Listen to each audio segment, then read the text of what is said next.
So I missed the first call. I switched my phone a few months ago, so I didn't set up my voicemail box. And then I knew that it was them because Can we role play really quick how that call went? I just want to like imagine. What time of day did you find out? Like when did you know? Down to Okay, the so this second. is funny. I really played myself. Y'all will be like the first to hear the story. I really played myself. So, like if you're waiting for a call for like a job or something, right? Like you are nervous, you're waiting for the phone to ring, like you think it's gonna ring.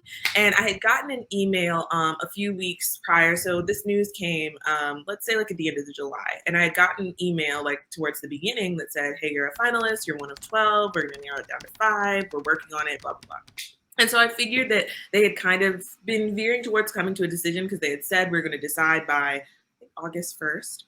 And so I had been waiting for the call, so anxious, like just to see if I get it, if I don't, whatever. I take a nap because that's what I do. Naps are my hobby. And I didn't turn on my phone ringer. So I missed the first call. So a number calls me. It's a Chicago phone number.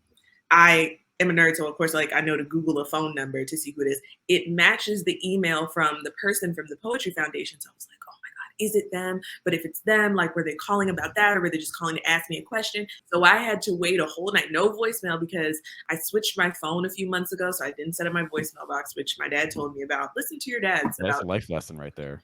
Everyone watching, please. This is the moment.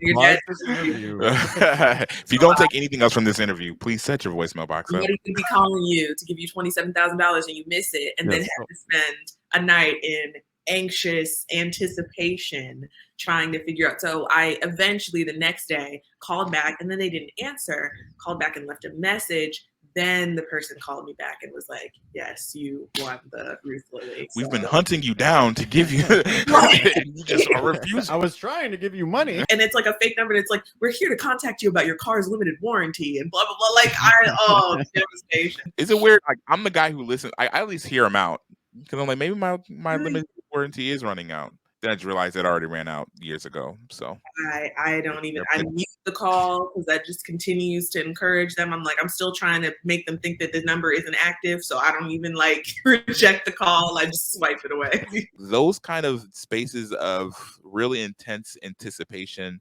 and can cause like a little bit of an anxiety as well. And like you're like, this is no small feat. This isn't like, oh, like I'm wondering, who won this $100 slam that I was in yesterday. Yeah. It's like a really huge price. Like what was that waiting period like? Horrible. I was in the shower for an hour just trying to be like, it's okay if you don't win. You don't need it. Like, you'll be all right. It's okay. You're a great poet. Toughen up. Don't be so stressed about the money. And I was like talking to my mom, talking to my brother, having him distract me because it's just the waiting that is honestly to me worse than rejection.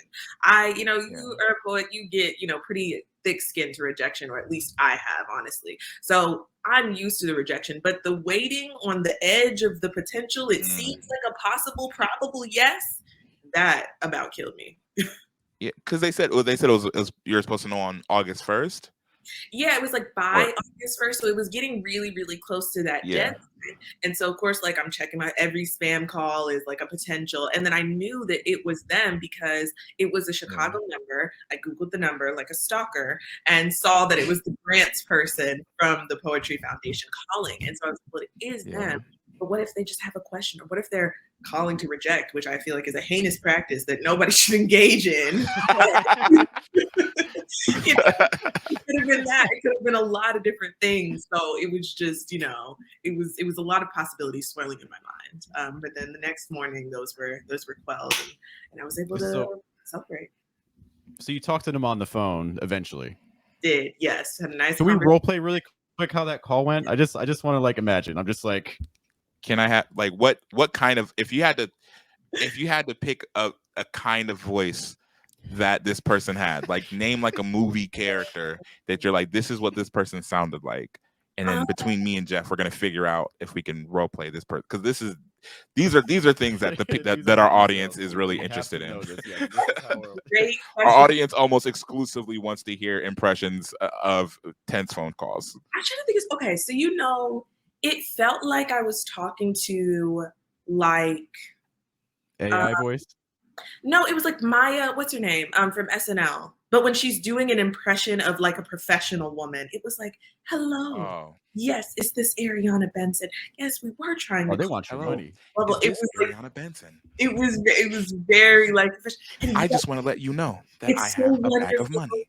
and that we have been privileged to tell you that yes, you did win the prize. And it was like clear, I think, that she could tell how nervous I was. And so it was like, okay, yes, chill out. You did win. Like, deep breaths now. Don't call this number no more. Because I had called back a couple of times to see. So yeah, it was that. How loudly did you scream into the phone? You know, I held it in, and it was a long time too. That phone call was like 5 minutes because she had information to give me, and she was like, "We're going to do this meeting, and I just want to make sure you're prepared about this." I had to hold it in, but as soon as after, no, like scream, like literally scream and run around. I mean, I'm doing like the Fortnite emotes. I'm like hitting the gritty in my parents. I was having a great time.